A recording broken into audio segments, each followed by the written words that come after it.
지금 마음이 괴로워. 참 힘들어. 뭔가 좀 답답해. 이유는 딱 한 가지예요. 욕심 때문에 그래요. 되지도 않는 욕심을 부리고 있기 때문에 여러분들 지금 마음이 괴로운 거예요. 진짜. 그리고 고쳐야 되는 병이 몇 가지 있는데, 출세해야지 행복하다는 병부터 고쳐야 돼요. 여러분, 출세하면 행복한가요? 나는 이렇게 청문회 볼 때 그 장관들 뭐하러 저 자리에 올라가고 저 모욕을 겪고 있나, 그런 생각 참 많이 들더라고요. 저 자리에 그냥 자기의 모든 치부, 능력이 드러나는 게 아니라 치부가 드러나잖아요. 우리나라 역대 출세한 대통령 끝을 봐요. 여러분들은 뭔가 깨어있는 관계예요. 그렇기 때문에 여기 이 멀리까지 온 거지. 인생의 좌표를 한 번쯤 확인하러 온 분들 아니에요. 그러니까 여러분들이 좀 가서 제발 공부 잘하는 게 훌륭한 게 아니래더라. 공부 못하는 게 죄가 아니래더라. 출세한다고 행복한 건 아니래더라. 그 수탉 새알 찾지 말아라. 이런 아주 간단한 얘기만 해도 이 사회를 얼마나 변화시키겠어요.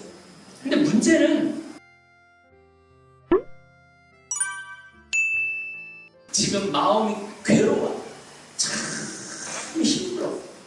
뭔가 좀 답답해. 이유는 딱 한 가지예요.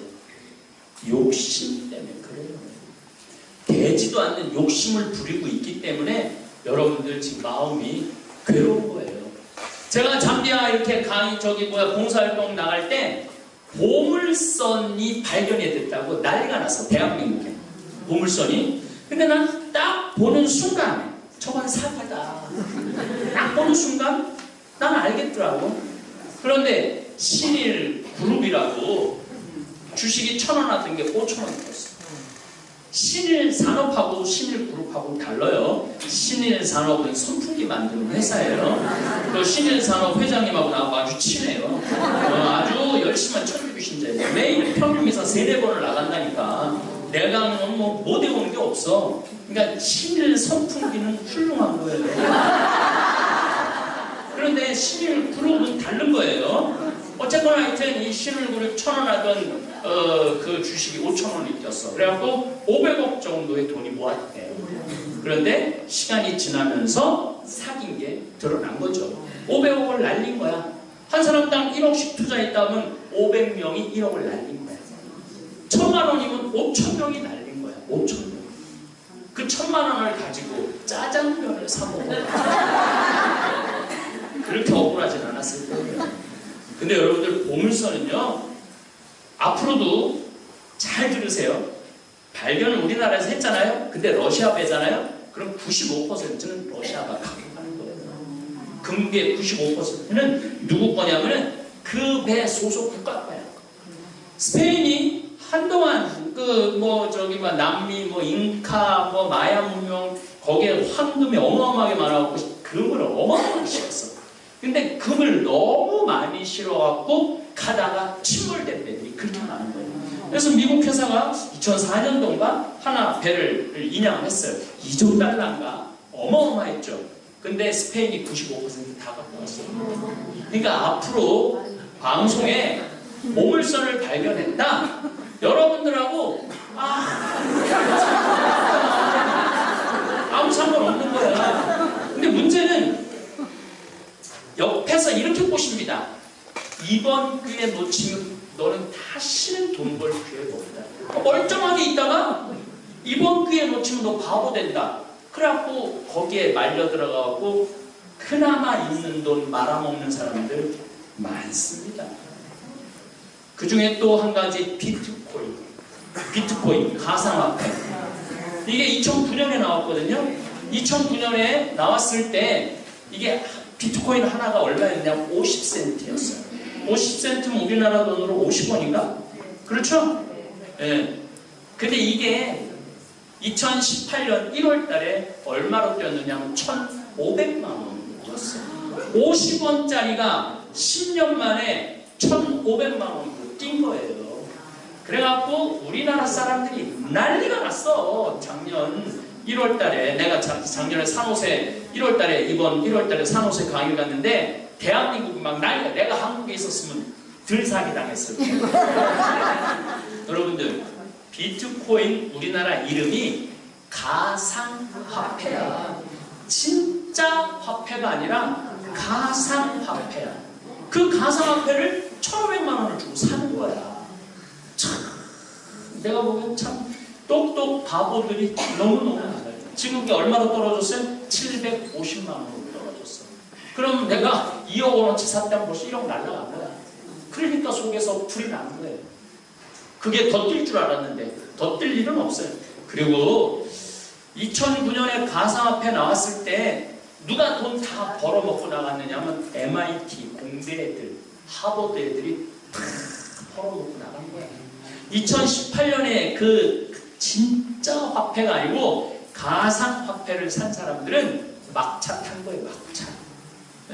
그 아니 진짜 화폐를 사도 지금 될까 말까 하는데 가상화폐를 그래갖고 뭐 애들이 막 자살하고 막 그러잖아요. 돈 빌려다가 그때 돈 되는 줄 알고.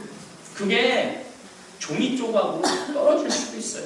지금 가상화폐 지금 나와 있거든요. 한 120가지 정도 나와 있대요 지금. 근데 쭉 그 주식을 보면은요 하나에 891원짜리 나와 있어. 그게 이제 그거 사는 사람들은 무슨 꿈이 있는 거야? 1,000만 원대를 갖고 사. 그러니까 허망한 꿈을 꾸고 사는 사람들이죠. 그런 사람들이 인생이 괴로운 거예요. 그런 사람들이 인생이 고통스러운 거예요. 가상화폐 보물서는 아무 상관없이 내가 번 돈 갖고 내가 맛있는 거 사 먹고 내 생활하고 사는 사람들은 이런 거 아무 상관없어. 뭐 강남에 아파트 5억짜리를 샀는데 15억이 됐느니 20억이 됐느니 그랬을 때 여기 계신 여러분들 중에 굉장히 가슴이 아픈 분도 있었어요. 내가 거기다 사둘 걸. 근데 가만히 생각해보면 내가 사는 집에서 쥐값이 뛰나 안 뛰나 그냥 살면 되잖아. 근데 내가 강남에 집 못 산 게 바보 같은 생각이 드는 거야. 나는 수원 우리 집이 지금 30년째 한 집에서 살아요. 우리 집은 뛰든 안 뛰든 개발이 되든 안 되든 아무 상관없어. 수원에 그냥 또 거기 앞에가 시장터가 돼갖고 그냥 시장 보기도 좋고. 그래서 어머니가 무슨 어머니 그냥 나이 먹어갖고 이사하면은 죽는다고 새 집 들어가면 그냥 없이 살다가 제가 그렇게 얘기를 해요. 여러분들 집이 뛰나 안 뛰나 여러분들 집은 사는 집이야. 의식주 중에 그냥 주야 주. 그게 투자하는 대상이 아니에요. 근데 한국에는 이상하게 사는 집을 투자하는 집으로 착각을 하고 사는 사람들이 너무 많아요. 이게 대한민국의 불행 중에 하나예요. 이게 교육하고 연관되어 있긴 합니다. 강남에 가야지 좋은 대학에 들어가기 때문에 강남의 아파트값이 뛸 수밖에 없는 그런 구조를 가지고 있는데 이거는 내가 다음에 이제 기회 있을 때 말씀을 드리겠습니다. 진시황 때 감무라는 재상이 있었어요. 근데 이 진시황이 정말로 이 불로초를 구하고 싶은데 구해오질 않는 거예요. 근데 이 재상이 마음에 안 드는 거야. 빨리 구해왔으면 좋은데 라고 하루는 불러다가 너 수탉이 나은 날 새알을 좀 구해와라. 이 간부가 미치는 거죠. 수탉이 낳는 알이 불로초라고 이걸 구해오라니 어떻게 구해와. 집에 들어가고 하늘 보고 한숨 쉬고 땅 한 번 보고 한숨 쉬고 있는 거야. 근데 이 감라라는 손자가 할아버지 왜 이렇게 근심 걱정이 많습니까? 그랬더니 이 감무라는 재상이 얘야 우리 형제께서 수탉이 낳은 날 새알을 3일 안에 찾아오라고 그러는데 무슨 재주로 수탉이 낳은 새알을 내가 구해보느냐. 나는 3일 후에는 죽음밖에 기다리고 있는 게 없다. 그랬더니 이 손자 가만히 됐더니 할아버지 걱정하지 말라고 내가 해결해 주겠다고. 아니 네가 어떻게 12살밖에 안 된 네가 어떻게 그러니까 걱정하지 마시라고 하라고. 3일 동안 2다리 쭉 뻗고 주무시라고. 근데 이 손자도 아무 일도 안 하는 거야. 3일째가 됐어.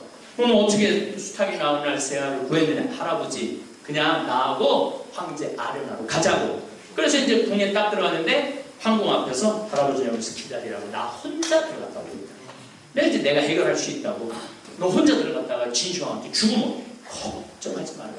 그래갖고 이제 황제 아래를 했는데 12살짜리 꼬마 소년이 와갖고 제가 간무 손자 간무납니다. 근데 지금 황제님한테 우리 할아버지가 오셔야 되는데 지금 우리 할아버지는 올 수가 없습니다. 왜 못 오느냐? 우리 할아버지는 지금 애를 낳는다고. 그랬더니 진시황이 이렇게 말합니다. 어떻게 남자가 애를 놓는다고 거짓말을 하느냐? 그랬더니 이 손자가 말하길 늙은 재상이 애를 낳는다고 황제 폐하를 아련하지 못하겠다는 거나 수탉 새알을 찾아오거나 그러면 황제나 다를 게 뭐가 있느냐. 그랬더니 이 얘기를 듣고 진시황이 죽이려고 그랬던 명을 거둬요.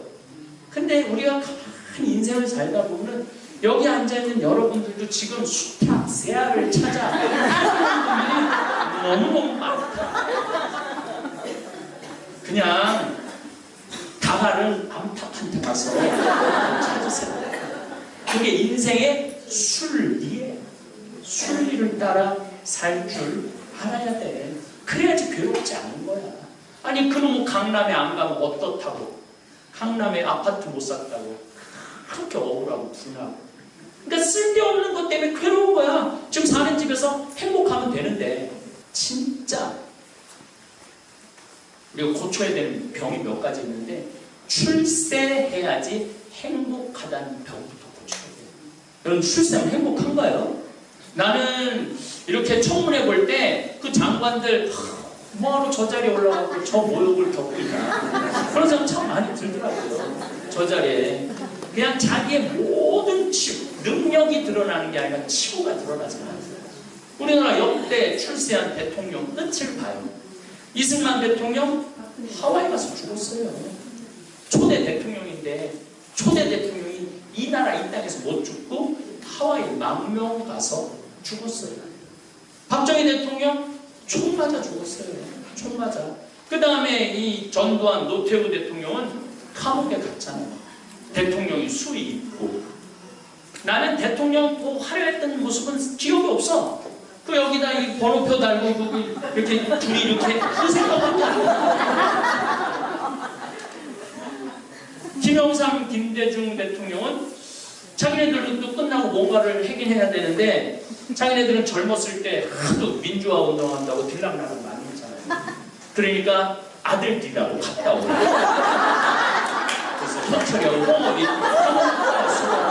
우리 대통령이 뭐예요? 아들 감옥에 갔다 왔는데 참 노무현 대통령은 뛰어내려 죽고 이명박 대통령은 아들이 하나 있단 말이야. 나는 뭐 둘인가 셋 있는데 외아들이잖아. 그러니까 아들을 좀 감옥에 보내긴 그렇고 형이라도 좀 갔다 와. 그래서 울산에서 국회의원 6선 국회의원 부의장한테 이상득 부의장이 감옥에 갔다 왔잖아요.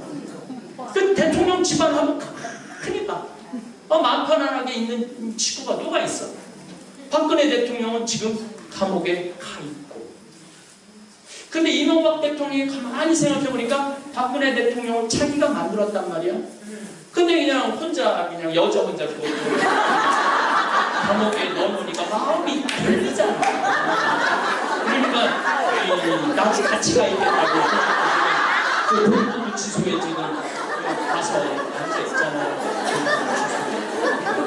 그런데 참 슬픈 거는 지금 미국 IRS 미국 국세청에서 이명박 대통령하고 이시영 대통령 아들한테 소환장을 보냈어요.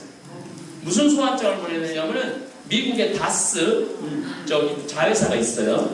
그런데 이 미국은 내가 미국 강의를 많이 다녀서 알아. 미국은 예금할 때도 이거 어디서 벌어왔는지 이 세금서가 있어야 돼. 어디서 벌어왔는지.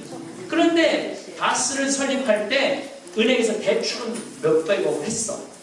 대출 받을 땐 거기 신용보고 그냥 해줘 미국은. 근데 갚을 때 한 2달 만인가 3달 만에 갚아버렸어. 그 돈을 은행에다. 그럼 미국에서는 갚으면은 무슨 돈으로 갚았는지 근거가 있어야 되는 거예요. 근데 무슨 재주로 가죽 시트 만들어갖고 3달 만에 몇백억을 갚아요. 그러니까 미국에서는 어떻게 이거 설명을 해라 와서. 그래갖고 소환장을 그것도 지금 감옥에 있는 이명박 대통령한테 소환장을 보낸 거예요. 참, 아들도 지금 소환장을 보냈고. 그러니까 아니 끝나면 좀 편하게 대통령 아들로서 대통령으로서 여행도 다니고 이래야 되는데 지금 동부구치소에서 또 소환장이 미국에서 돌아왔어요. 근데 더 슬픈 거는 김기춘 비서실장이 이번에 처음에는 블랙리스트로 감옥에 갔었어요. 근데 이번에는 화이트리스트로 다시 들어갔어. 나오자마자 한 10일인가. 그런데 나도 그 장면을 봤어요. 이제 딱 다시 재수감된다고 그러니까 손을 들었어. 재판장님 부탁이 있다고. 무슨 부탁이냐? 내가 심장이 안 좋으니까 그 아산병 가까운 동부구치소로 날 좀 보내줬으면 좋겠다고. 그래서 재판장이 받아들여서 지금 동부구치소에 가 있어요. 근데 나는 그 장면을 보면서 아니 지금 저 나이에 구치소 골로 앉아 있는 거야. 서부구치소, 남부구치소, 뭐 서울구치소, 동부구치소. 저 나이면은 어디 별장을 고를 나이지. 구치소 고를 나이. 근데 뭐가 출세하는 게 부러워요. 나는 여기 오신 여러분들이 그 출세한 사람들보다 훨씬 행복하다고 생각해요. 여러분들 훨씬 행복한 분들은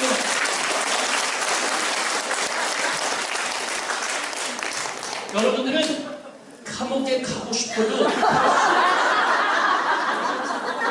누가 돈을 줘야지 감옥에 가고 누가 말을 사줘야지 감옥에 가고 돈 주는 사람도 있고 말 사주는 사람도 있고. 하지만은 여러분들 여기 오늘 특별히 미국에서 19분이 우리 시민하고 성지 순례 겸 또 우리 생태마을에 오셨어요. 얼마나 좋아. 그냥 전 세계 다니고 싶은 대로 다 돌아다니고 이 단풍 구경하고 오늘도 그냥 소나기도 오고 가을비도 오고 단풍도 지고 해도 나고. 그런데 지금 감옥에 계신 분들은 해가 뜨는지 단풍이 피는지 질지 모르고 살아가고 있는 거예요. 근데 뭐가 출세하는 게 부러워? 난 출세하는 거 여러분 부러워할 필요 하나도 없다고 생각해요. 그러니까 오늘 이후부터 손자들 보면은 아이고 우리 손자 이렇게 똑똑하니까 대통령감이네 이 얘기입니다. 우리 손자 이런 감옥 갈 감이네. 이제 그렇게 말하지 마세요. 어떻게 말해야 되느냐면은 이 손자 건강하고 행복하고 세상 구경 실컷 하고 하고 싶은 일 실컷 하다가 하느님한테로 가야지. 이렇게 얘기해야 돼요. 출세가 뭐가 부러워. 근데 대한민국은 지금 벌써 3만 달러에 들어섰는데 아직도 5천 달러 수준으로 살고 있는 거예요. 공부 열심히 해서 서울대학 가갖고 판검사 돼갖고 그렇게 출세하는 게 행복하다. 이 공식. 두 번째 병, 출세해야지 행복하다. 이건 버리세요. 두 번째 병은 뭐냐면은 공부 잘해야 행복하다는 이 병도 고쳐야 돼요. 여러분들 공부 잘하면 다 훌륭해요. 그래갖고 우리나라 지금 판사들 재판 막 거래하고 이거 기소 중지하고 이거 취소하고 이거 몇 년으로 감형해주고 어느 대기업 이거 봐주고. 나는 사실은 내가 천주교 신부로서 재판장은요 하느님 대신하는 억울하고 분한 사람 없이 공평 무사하게 해주는 사람이 재판장이야. 그렇기 때문에 이 판사들에 대한 존경은 어느 누구보다도 존경받는 자리가 판사예요. 억울하고 분한 사람들 이거 정정당당하게 재판해달라고 우리가 그 존경을 하고 다 좀 일어서고 안고 그리고 재판 내가 한 번은 그 법원을 한 번 이렇게 가는데 분명히 나 파란불이야. 그 대법원을 지나가는데 근데 판사가 막 나오는 시간이었나 봐. 경찰이 딱 막고 뒤에 차 다 세우고 그냥 판사 그냥 지나가게 해줘. 아니 법을 지켜야 되는 판사가 신호등을 어기고. 내가 그때 젊었을 때 한 30대 초반이었는데 한 1km를 뒤따라가면서 쌍라이트 계속 쌍라이트 1km. 지금은 안 그러죠. 그때는 정말로 1km를 따라갔어요. 내가 또 서초동 대법원 앞에서. 아니 법을 지켜야 되는 사람이 신호등을 어기면 어떻게 해. 근데 지금 극복을 좀 하고 있는 거예요. 그리고 검사도 뭐 위에 선배가 기소하지 말라면 기소하지 말라고. 근데 문제는 판사, 검사가 얼마나 똑똑한 사람들이야. 정말로 똑똑한 사람들 아니야. 대한민국에서 최고로 스마트한 사람들 아니야. 그런데 검사가 돼갖고 위에서 시키는 대로 하니.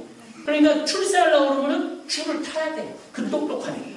나는 그러느니 차라리 여기서 망치 하나 들고 망치질하는 훨씬 행복하다고 생각해요. 그리고 지금 여러분들 몰라서 그랬지 목욕탕에 타일 붙이는 타일공 하루 일당이 40만 원.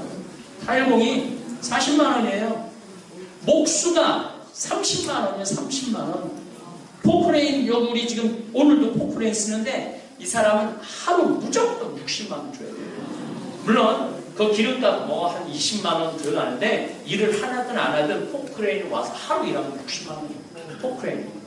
그 레미콘 내가 잘 아는 사람이 저 사무장 병원을 운영을 했었는데 몇 번 하다가 말아먹었죠. 근데 요즘 정신 차리고 레미콘 회사에 자기 차로 갖고 들어갔거든요. 한 달에 얼마를 버느냐면 900만 원을 벌어요. 900만 원을. 여기 배관공이 하루에 18만 원이야. 배관공이. 돌 싸는 사람이 하루에 20만 원이야. 평창은 여기 옆구리에다 망치만 차면은 10만 원. 웃을 일이 아니에요. 웃을 일이 아니에요. 그리고 배관공 보조가 14만 원이에요. 배관공 보조가. 그래서 여기 돌사로 오는 사람이 차를 뭐를 타고 오느냐? 벤츠를 타고 와요. 이제는요 공부 잘한다고 행복한 시대는 이제 지나가요. 기술이 있어야지 행복한 시대야. 근데 지금 대한민국의 모든 그 중고등학교 때 그 감각 좋을 때 기술을 배웠으면 이 조종공이라고 벽돌 쌓는 사람 23만 원이야. 시면 어떻게 이렇게 잘하세요? 내가 이 집을 짓잖아요. 그러면은 다 견적 들어오잖아요. 그 견적대로 말씀을 드리는 거예요. 견적대로. 그러니까 이 한 달에 한 20일만 일해도 4,500원 버는 거예요. 지금은요, 대한민국이요, 일자리가 없는 게 아니에요. 힘든 일을 안 하려고 그러는 거죠. 일자리가 없는 게 아니에요. 힘든 일을 안 하는 거예요. 우리 큰형님이 조그만 중소기업을 운영하고 있는데 현장 직원이 40명 정도 돼요. 그런데 단 한 명도 대한민국 사람이 없대요. 근데 제일 많이 벌어가는 사람이 베트남 사람인데 한 달에 400만 원을 벌어간다는 거죠. 물론 이 사람들 야간 작업하죠. 분명 야간 작업해요. 좀 힘들지만은 힘든 자리에서 있으면은 그러니까 일을 너무 그러니까 그 베트남 사람이 베트남 한 달 월급이 30만 원이래요. 우리 집에서 우리 형님 집에서 1년 일하면 10년 일하는 돈을 버는 거야. 그러니까 거기 가고 호텔 사놓고 빌딩 사놓고 1년 일하고. 우리나라 젊은이 돈을 누가 다 벌어가느냐 하면 베트남 사람, 미얀마 사람, 우즈베키 사람이 다 벌어가는 거예요. 여기 4제관 집을 짓는데 중간에 이제 콘크리트 타설하고 막 하잖아요. 근데 하여튼 이 4제관 지면서 내가 직원 숙소들 지면서 제일 놀란 건 아침에 이제 밑에 이제 바닥에 콘크리트를 치는다고 사람들이 왔어요. 그래갖고 이제 안녕하시냐고 인사를 하는데 대답을 안 하는 쳐다만 보고 수고하신다고 대답을 안 하는 거예요. 한 3일을 대답을 계속 안 하더라고요. 그래도 내가 이 집주인으로서 이렇게 했는데 조금 인사도 안 하고 대답도 안 하는. 근데 자기네끼리 막 설계도면을 하는데 막 니슈야 막 중국 사람들이야. 아니 우리나라 교민도 아니고 중국 사람들이야. 중국 사람들이야. 근데 이제 2층까지 올라갔어. 그래갖고 이제 건물 짓는 3층짜리 건물이니까 건물 짓는 걸 이렇게 보려고 이제 올라갔는데 아니 오후 3시쯤 올라갔는데 우즈베키스탄 사람들이야. 근데 양탄자를 깔아놓고 절을 하는 거야. 메카에다 대고 절을 하는 거야. 우리 사제관 천주교 성필리포 생태마을 사제관을 짓는데 2층에서 양탄자를 깔아놓고 메카를, 그 사람은 하루에 5번씩 메카를 해서 절하잖아요. 그러니까 내가 저 집을 치면서 야, 대한민국에 일자리가 없는 게 아니구나. 힘든 일을 안 하려고 그러는 거지. 그래서 저는 지금 우리나라 지금 졸업하는 대학생들의 80%는 대학 졸업할 필요 없어요. 네, 독일이 그래요. 독일이 20%만 대학을 들어가요. 80%는 기술학교, 컬리지를 가. 고등학교 졸업하고 컬리지를 가. 그래서 기술을 배워서 마에스트로를 해. 그러면은 의사가 버는 돈이나 마에스트로가 기술을 배워서 하는 사람이랑 별 차이가 없어. 그러니까 초등학교 때 당신 아들은 인문학교 가고 당신 아들은 기술학교 가야 된다고 불만 가지는 부모 하나도 없어. 근데 대한민국에서 만약에 초등학교 졸업할 때 당신 아들은 인문학교 가고 당신 아들은 공업학교 가라고 그러면은 대학은 어떨 것 같아요? 그러니까 우리가 인식이 그만큼 잘못된다는 거야. 내가 잠비아 봉사활동 이렇게 6년째 다니잖아요. 가끔 대기업 임원한 사람이 신부님 저도 봉사활동 같이 가고 싶습니다. 여자 말고 남자 데리고 가요. 근데 딱 데리고 가면은 할 줄 아는 게 아무것도 없는 거야. 뭐 철근을 묶을 줄 알아, 벽돌을 쌓을 줄 알아, 못질을 할 줄 알아. 그러니까 10일 동안 그냥 밥만 3끼 먹고 와요. 10일 동안 진짜로. 근데 우리 여기 평창 지역 여기 우리 그 생태마을 저주는 분들하고 같이 우산도 주러 가고 그 다음에 닭장도 지고 갔거든요. 그분들은요 얼마나 신나는지 몰라요. 그러니까 또 원주민들하고 일어나니까 원주민 집에 가. 원주민 집에 가갖고 그 사람들하고 밥 먹고 그러고 주소 알아갖고 여기서 돈 한 달에 50만 원씩 보내줘. 그야말로 노가다들이라고 말하는 사람들인데 공부를 못하면 세 번째 죄가 뭐냐면은 대한민국의 나쁜 습관 중에 세 번째, 공부를 못하면 죄인 취급해요. 여러분들 공부를 잘하면 훌륭하고 공부를 못하면 나쁜 놈이에요. 근데 우리 공부를 못하면 나쁜 놈이라고 그러거든요. 공부를 못하는 게 왜 죄가 돼요? 나는 그게 이해가 안 돼요. 공부를 못하는 건 죄가 될 수가 없는데, 그리고 되게 공부 못하는 애들이 성격이 좋은 애들이 공부 못해요. 내일이 시험인데도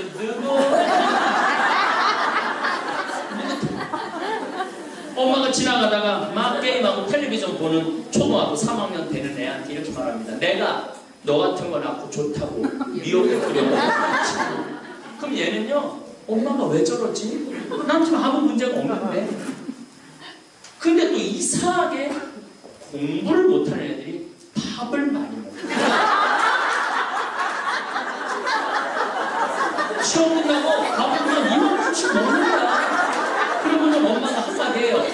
너 그 성적 받고 밥이 먹고 먹는 거야. 그러면요, 얘는요 정말로 상처가 깊이 박힌 거예요. 그렇게 12년 동안 초등학교 6년, 중고등학교 6년 그렇게 12년을 보내면은 공부도 못하고 성격도 나빠지는 거예요. 그러고 이제 얘가 대학을 떨어졌어. 얘가 대학을 떨어지니까 엄마가 이렇게 얘기합니다. 너 엄마가 돈 들이고 아빠가 힘들어서 공부시켰는데 대학 떨어졌으니까 너하고 나하고 접시에 코 박고 죽자. 아니 대학 떨어지는 게 접시에 코 박고 죽을 일은 아니잖아요. 그런데 접시에 코 박고 죽자는 거야. 나는 그게 이해가 안 가. 대학 떨어지는 게 뭐 이렇게 잘못했다고 접시에 코 박고 죽어야 돼? 이렇게 말하면 어때요? 그냥 대학 떨어진 거 너를 위해서 내가 등록금 500만 원 준비했는데 이 돈 가지고 유럽 배낭여행 한번 갔다 와.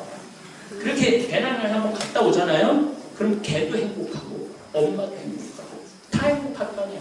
갔다 오면은 내가 시민한테 들어보니까 타일공이 40만 원이에요. 복수가 30만 원. 포크레인 기사, 물론 포크레인 기계 사고 막 이러려면은 시간이, 근데 내가 보기에는 대학 4년 등록금 가지고 포크레인 사줘도 돼. 네? 그 4년 동안 쓸 거 해갖고 포크레인 사줘도 걔 얼마든지 행복하게 살 수 있어. 성실하기만 하면. 근데 초등학교 때부터 중고등학교 때까지 몸으로 움직이는 걸 많이 시키면요, 그런 애들 다 헤매요. 근데 어떤 애들이 지금 대한민국 난리가 났어요. 컴퓨터 게임 거기 하는데 약간 불친절하다고 쫓아가고, 뭐 정신 심신미약이라고, 그래갖고 뭐 청원이 뭐 80만 명, 90만 명 올라갔어요. 근데 나는 내 성장 과정을 한번 생각해보고 싶어요. 걔가 초등학교, 중고등학교 때 기술 배우고 망치질 배우고 일 배우고 그랬으면 컴퓨터 게임장 들락날락 안 해요. 근데 우리는 공부를 못하면 할 게 아무것도 없는 거야. 제일 만만한 게 컴퓨터 게임이야. 그러니까 그렇게 게임을 하다 보니까 정신이 걔 잘못이냐, 대한민국 사회의 잘못이냐, 난 이거 꼭 물어봐야 된다고 생각해. 우리가 되돌아봐야 되는 거예요. 그래서 공부를 못하면 죄 취급하기 때문에 우리나라에 죄인들이 많아요. 공부를 못해도 훌륭한 사람 대접을 해줘야지. 착하고 성실하고 어려운 사람 도와줄 줄 아는 법을 가르쳐야 되는데 그게 안 되는 거예요. 이미 교육 선진국인 노르웨이, 덴마크 이런 나라들은요, 성적이 행복을 결정하지 않는다는 결론을 내렸어요. 그래서 거기 등수를 안 매겨요. 그래서 거기 내가 인터뷰하는 거, 내가 강의 준비한다고 엄청나게 봤더니 애들이 중학교 3학년 되는 애들이 자기가 이 반에서 몇 등 하는지 몰라. 등수를 안 매기니까. 내가 몇 등 하는지를 모르니까 경쟁이 없잖아요. 오늘 미국에서 오신 교우들 잘 알 거야. 내가 미국 강의 갈 때 그 애들을 보면요, 순진하게 이룰 게 없는 애들이에요. 얘네들이 한국에 오면 딱 100길 애들이에요. 한국에서 못 살아. 미국에서 살아야 돼. 미국에서 살아야 돼. 한국의 중고등학교들은 눈빛이 달라요. 이 도끼가 경쟁. 그것 때문에 도끼가 꽉 차 있어, 한국 애들은. 그래서 이걸 바꿔야 되는 게 누구냐면 여러분들. 제가 이 생태마을까지 여기까지 찾아오신 여러분들을 내가 뭐라고 그러냐면, 내가 보통 영어 안 쓰는데 오피니언 리더들이에요. 왜냐면 여러분들은 뭔가 깨어있는 분들이에요. 그렇기 때문에 여기 이 멀리까지 온 거지. 인생의 좌표를 한 번쯤 확인하러 온 분들 아니에요.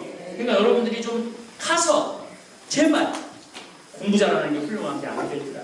공부 못하는 게 죄가 아니래더라. 출세한다고 행복한 건 아니래더라. 그 수탉, 새알 찾지 말아라. 이런 아주 간단한 얘기만 해도 이 사회를 얼마나 변화시키겠어요. 근데 문제는 초등학교 애들도 아니고 중고등학교 애들도 아니고 여기 앉아있는 여러분들이 문제예요. 안 죽는 여러분들이. 이 이야기는 10분 쉬었다가 이어서 하도록 하겠습니다. 감사합니다. 오늘도 황창현 신부님의 강연을 함께 해주셔서 감사합니다. 오늘 신부님께서 이야기해 주신 주제는 대한민국 사람들이 흔히 겪는 3가지 고질병인 욕심, 출세, 그리고 공부에 대한 것이었습니다. 신부님은 우리가 답답함과 불행을 느끼는 이유는 바로 욕심 때문이라고 하셨습니다. 욕심은 우리에게 더 많은 것을 가져야 한다고 속삭이며 마음에 무거운 짐을 지웁니다. 더 좋은 집, 더 많은 돈, 더 높은 자리. 그런데 그 욕심이 채워질 때마다 우리는 더 큰 공허함을 느끼곤 합니다. 욕심의 끝은 결국 허무함이라는 것을 잊지 말아야 한다는 것입니다. 2번째로 출세에 대한 집착이 있습니다. 신부님은 출세가 꼭 나쁜 것은 아니지만 그것이 인생의 목적이 되어버릴 때 문제라고 하셨습니다. 높은 자리에 오른다고 해서 행복이 따라오진 않습니다. 출세는 우리에게 명예를 줄 수 있을지 몰라도 진정한 평화와 기쁨을 가져다 주는 것은 아닙니다. 결국 진정한 행복은 우리의 내면에서 시작된다는 것을 기억해야 합니다. 마지막으로 공부에 대한 과도한 기대와 집착이 있습니다. 특히 대한민국에서는 학벌과 성적이 사람의 가치를 결정짓는 것처럼 여겨지는 경우가 많습니다. 하지만 신부님께서는 공부를 잘하는 것은 행복의 보증수표가 아니다라고 단언하셨습니다. 공부가 삶의 도구로 사용될 때는 가치가 있지만 그것이 인생의 목표가 되어버릴 때 우리는 오히려 중요한 것을 잃을 수 있다는 것입니다. 그렇다면 어떻게 이 세 가지의 굴레에서 벗어날 수 있을까요? 욕심 대신 감사, 출세 대신 소명, 공부 대신 배움의 기쁨을 선택하는 삶. 우리가 내려놓을 때 마음이 가벼워지고 가벼운 마음이야말로 진정한 행복으로 가는 길이라는 것입니다. 혹시 여러분도 마음 한편이 무겁고 답답하게 느껴지시나요? 그렇다면 오늘 신부님께서 말씀하신 이 세 가지를 천천히 내려놓는 연습을 해보세요. 그 안에서 새로운 기쁨과 평화를 발견하게 되실 겁니다. 오늘 강연이 여러분의 마음에 작은 위로와 깨달음이 되었길 바랍니다. 다음 시간에도 황창현 신부님의 따뜻한 메시지와 함께 찾아뵙겠습니다. 감사합니다. 하늘에 계신 우리 아버지, 아버지의 이름이 거룩히 빛나시며 아버지의 나라가 오시며 아버지의 뜻이 하늘에서와 같이 땅에서도 이루어지소서. 오늘 저희에게 일용할 양식을 주시고 저희에게 잘못한 일을 저희가 용서하오니 저희 죄를 용서하시고 저희를 유혹에 빠지지 않게 하시고 악에서 구하소서. 아멘.